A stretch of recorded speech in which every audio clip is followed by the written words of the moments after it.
Students,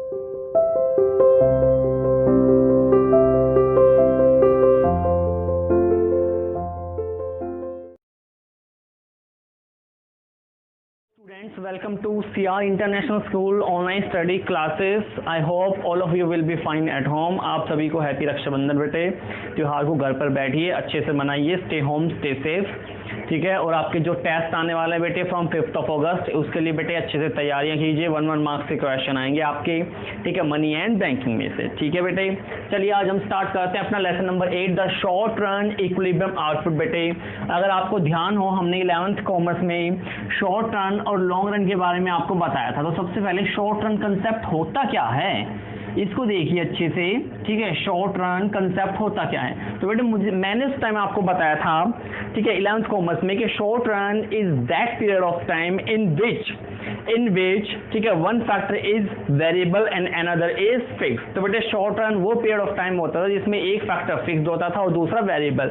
हमने 11th class के concept में देखिए, लेबर एंड कैपिटल, ये दो फैक्टर आपके पास होते थे बेटे, ये दो फैक्टर आपके पास होते थे, ठीक है। इसमें से हम लेबर तो वेरिएबल फैक्टर मानते थे शॉर्ट रन के अंदर, यानी जिसे हम इजीली चेंज कर सकते थे, वेरिएबल फैक्टर। और बेटे जो कैपिटल आपकी होती है, ठीक है, कैपिटल जो थी आपकी, उसे हमने क्या माना था, फिक्स्ड माना था या कांस्टेंट हमने माना था, ठीक है। कैपिटल के अंदर क्या आता है, टेक्नोलॉजी आते बेटे, जो टेक्नोलॉजी होती है दैट इज रिमेन कांस्टेंट, ठीक है। तो ये था शॉर्ट रन, जहाँ एक फैक्टर फिक्स्ड होता है और दूसरा वेरिएबल। और जहां बात लॉन्ग रन की जाएगी बेटे, तो लॉन्ग रन में तो सारे फैक्टर कैसे हो जाते हैं, वेरिएबल हो जाते हैं, ठीक है। लॉन्ग रन में बेटे शॉर्ट रन और लॉन्ग रन का जो डिफरेंस होता है वो खत्म हो लेता है, ठीक है। तो short run is that period of time in which the output can be change with the help of the labour बेटे। तो जो आउटपुट है, output is changed only by the help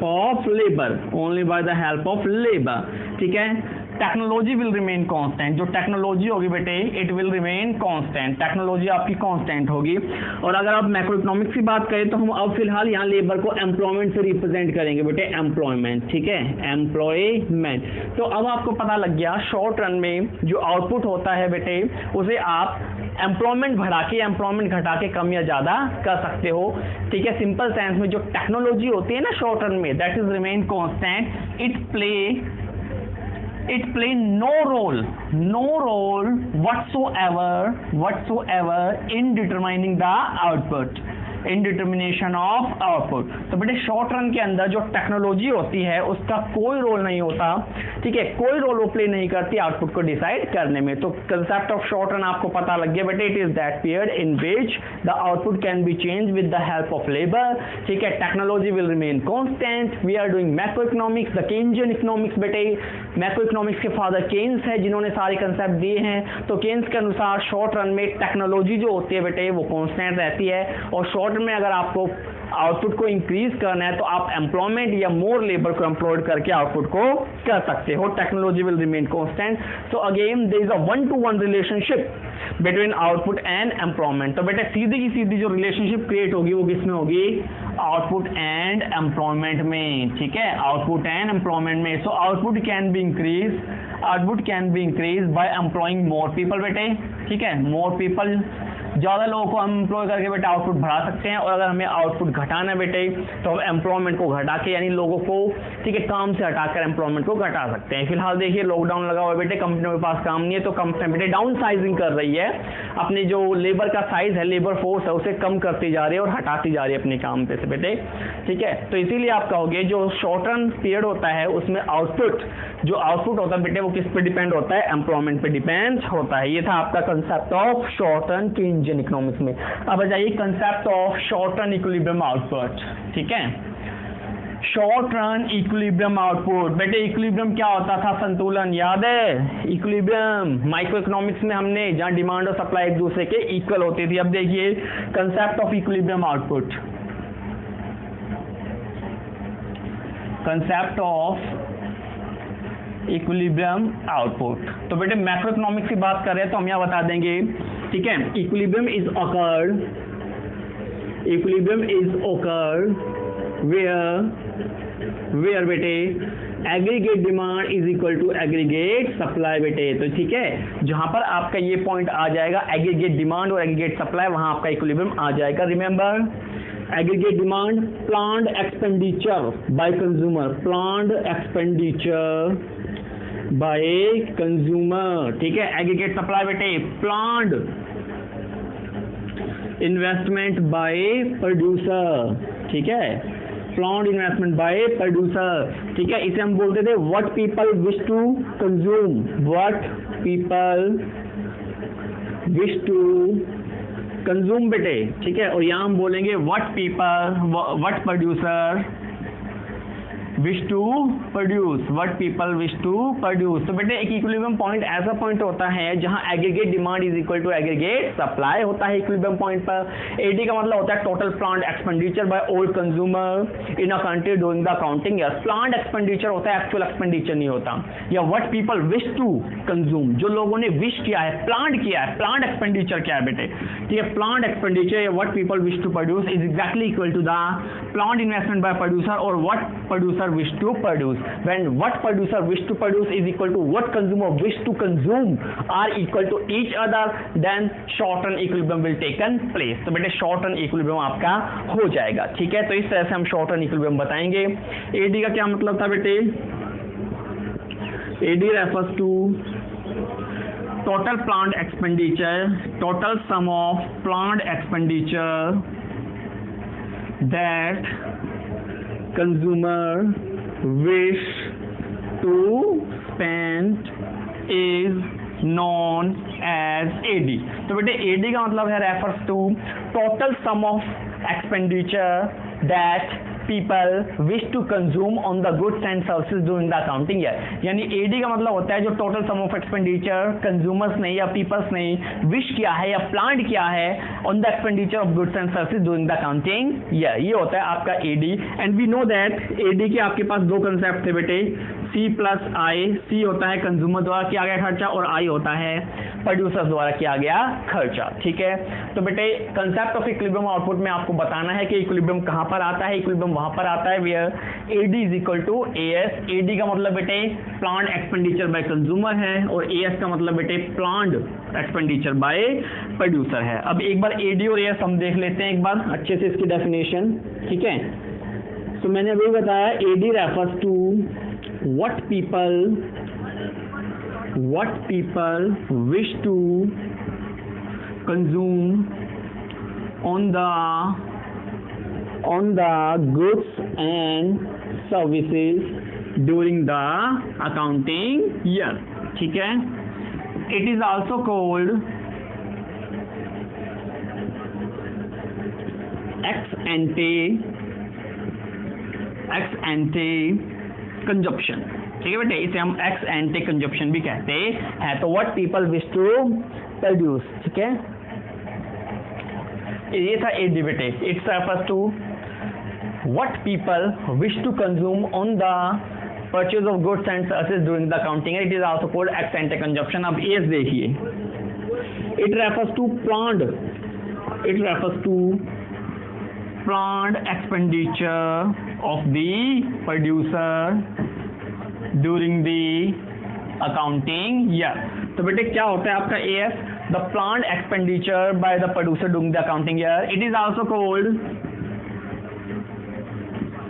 ex ante investment। इसे हम x ante investment भी कहते हैं। जो बेटे प्लांट एक्सपेंडिचर होता है ना वो एक्स एंटे है और जो एक्चुअल होता है वो एक्स पोस्ट होता है, उसके साथ एंटे की बजाय पोस्ट लग जाता है, ठीक है, एक्स पोस्ट। तो AD और AS आपको पता करना है बेटे। तो AD हमने बता दिया, it refers to that level of expenditure that the buyers wish to buy during the accounting year, ठीक है। तो what buyer wish to buy वो आपका क्या होता है, एग्रीगेट डिमांड या एग्रीगेट एक्सपेंडिचर। और AS क्या होता है, plant expenditure by the producer during the accounting year, ठीक है बेटे। या फिर what producers wish to produce, what producer wish to produce during the accounting year, ठीक है बेटे। जो प्रोड्यूसर ने विश किया है प्रोड्यूस करने के लिए ड्यूरिंग द अकाउंटिंग ईयर वो आपका क्या कहलाता है, AS कहलाता है।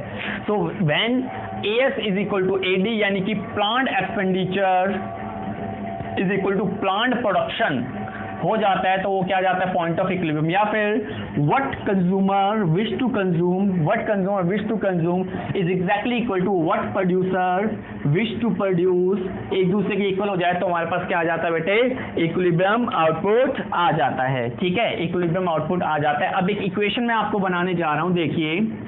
ठीक है, एएस के बारे में हमने बोला था बेटे एग्रीगेट सप्लाई होता है। ठीक है, एएस के बारे में आपने क्या बोला था, AS refers to aggregate supply. It involves, देखिए बेटे, it involves value addition, it involves value addition during the year. क्या होता है भाई, एएस से वैल्यू एडिशन होता है, and value addition imply generation of income, और वैल्यू एडिशन से क्या होता है, इनकम का जनरेशन होता है। इसीलिए अगर आपको ध्यान हो तो हमने बेटे एएस और इनकम के बीच रिलेशनशिप बताई थी कि ASR is equal to Y. ठीक है, जो एएस कर्व होती है बेटे, it is always a 45 degree angle line. ठीक है, 45 degree angle line starting from origin से स्टार्ट होती थी बेटे। ठीक है, तो एएस ने हमसे बताया था कि AS refers to value addition during the accounting year and value addition lead to generation of income. So AS is equal to Y, AS किसके इक्वल हो गया, वाई के इक्वल हो गया। अब देखिए इस इक्वेशन में बेटे, ठीक है, फ्रॉम वन एडी आपका एडी है ही, और एएस की जगह हम क्या रख सकते हैं, वाई भी रख सकते हैं। तो AD is equal to Y, AD is equal to Y, ये आपका हो गया बेटे फाइनल इक्वेशन। ठीक है, बेसिकली ये आपकी फाइनल इक्वेशन हो चुकी है। ठीक है बेटे, तो फिर आपके इक्विलिब्रियम इनकम कहाँ पर आ जाएगी, equilibrium income is equal to बेटे इक्विलिब्रियम इनकम या इक्विलिब्रियम जीडीपी। देखिए मैक्रो इकोनॉमिक्स में आप इनकम बोल लीजिए, जीडीपी बोल लीजिए, एम्प्लॉयमेंट बोल लीजिए, एक ही मतलब होता है बेटे। तो इक्विलिब्रियम जीडीपी या इक्विलिब्रियम इनकम कहाँ जाएगी आपकी, when AD is equal to Y, AD is equal to Y. तो ये हो गया बेटा आपका इक्विलिब्रियम। ठीक है, वाई की जगह आप एएस भी लिख सकते हो। ठीक है, ये हो गया बेटा आपका इक्विलिब्रियम वेयर, ठीक है, planned expenditure is equal to planned production. ठीक है, जो एक्सपेंडिचर किया है बेटे कंज्यूमर्स ने, it exactly equal to the planned production, जो एक्सपेंडिचर किया है किसने, प्रोड्यूसर्स ने। ठीक है, अब देखिए if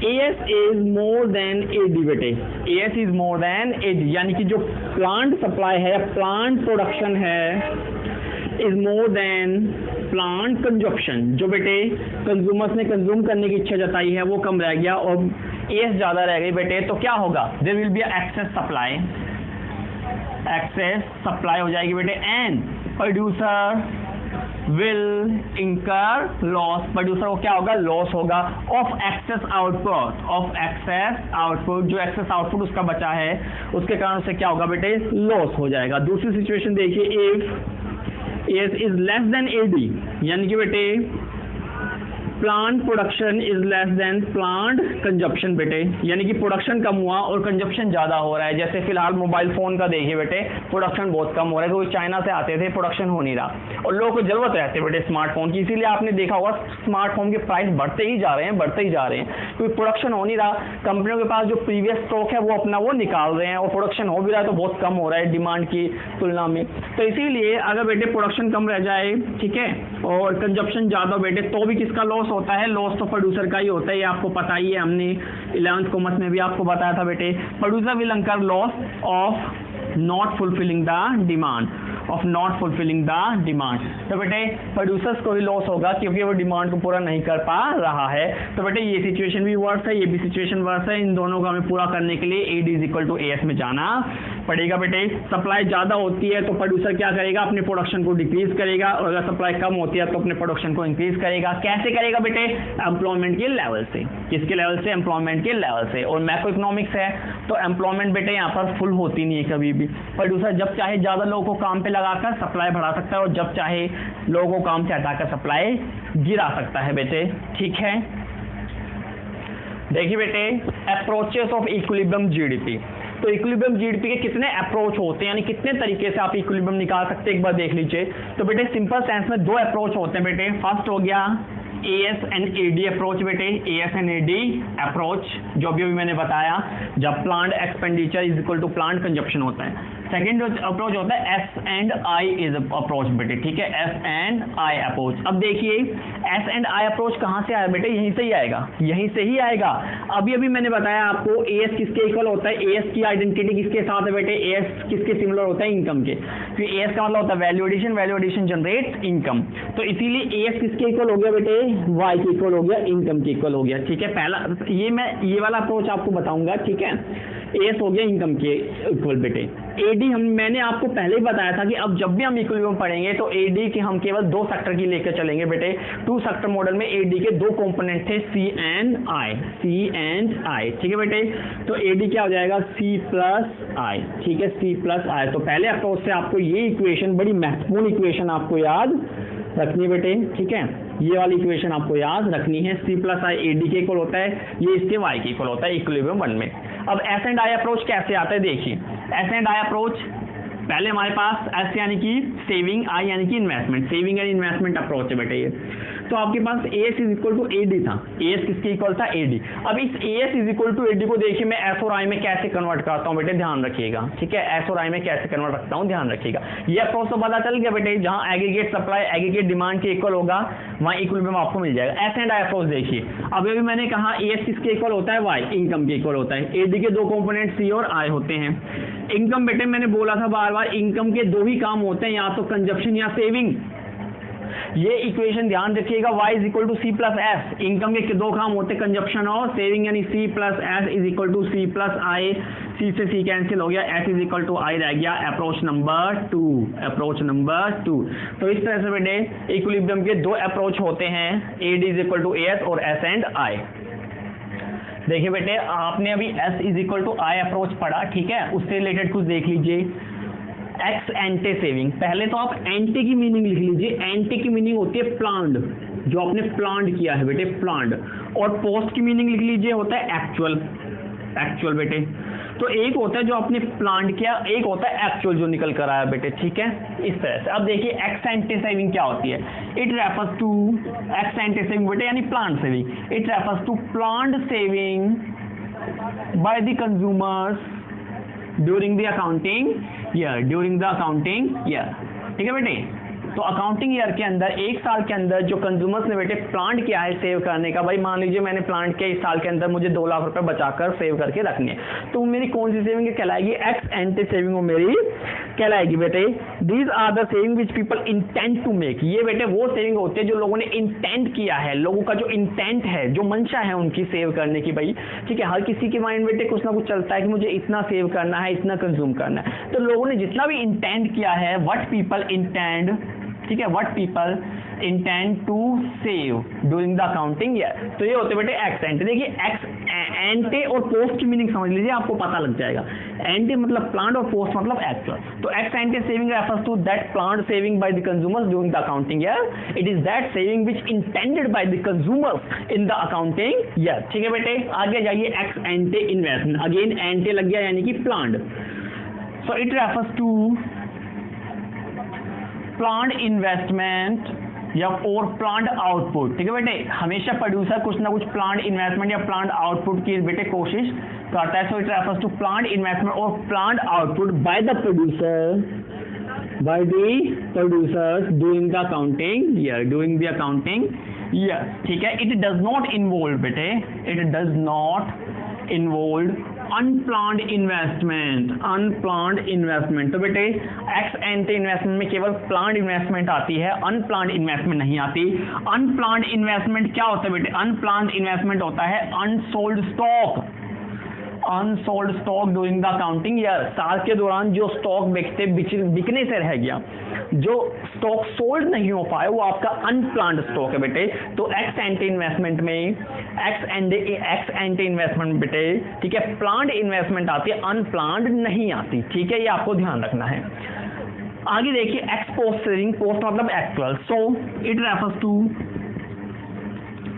actual saving by the consumers during the accounting year, during the accounting year, ठीक है बेटे, accounting year। तो ex post saving है यानी actual saving by the consumers during the accounting year, it involves in it involves in national income accounting, ये national income accounting के अंदर शामिल की जाते हैं बेटे, ठीक है। तो ये देखिए आपको ध्यान रखना है, जो प्लांट होते बेटे वो आती है इक्विलिब्रियम के अंदर, इन्हें इक्विलिब्रियम में शामिल किया जाता है, और जो एक्चुअल होते बेटे वो आती है नेशनल इनकम के अंदर। किसके अंदर आती है? नेशनल इनकम के अंदर आपकी आती है। तो एक्सपोर्ट सेविंग आपकी हो गई, it refers to actual saving made by the people in the country during the accounting year. This aspect of saving is referred as a national income accounting. तो बेटे इस सेविंग को हम कहाँ लिखते हैं? नेशनल इनकम अकाउंटिंग में लिखते हैं। अब आ जाइए एक्सपोस्ट इन्वेस्टमेंट। सो एक्सपोस्ट मतलब actual, it refers to actual investment made by producer, actual investment made by producer during the accounting year, during the accounting year, ठीक है बेटे। तो ये वो एक्चुअल इन्वेस्टमेंट होता है जो प्रोड्यूसर करता है ड्यूरिंग द अकाउंटिंग ईयर। और बेटे एक्सपोस्ट सेविंग की तरह ही जो एक्सपोस्ट इन्वेस्टमेंट होता है इसे हम नेशनल इनकम अकाउंटिंग में, नेशनल इनकम अकाउंटिंग में शामिल करते हैं। नेशनल इनकम अकाउंटिंग में बेटे एक्चुअल इन्वेस्टमेंट और प्लान्ड इन्वेस्टमेंट दोनों आती है, ठीक है। एक्चुअल इन्वेस्टमेंट और प्लान्ड इन्वेस्टमेंट दोनों ही आती है। तो आपको बता रखा है भाई कि national income accounting it includes both planned as well as unplanned investment. तो ये मैंने आपको बताया एक्स एंटे सेविंग यानी प्लान्ड सेविंग बेटे जो कंज्यूमर करता है, एक्स एंटे इन्वेस्टमेंट यानी कि प्लान्ट प्रोडक्शन जो प्रोड्यूसर करता है बेटे, एक्सपोस्ट सेविंग यानी एक्चुअल सेविंग जो कंज्यूमर ने की है एक्चुअल में, और एक्सपोस्ट इन्वेस्टमेंट यानी कि जो एक्चुअल में प्रोड्यूसर्स ने की है। Thank you very much.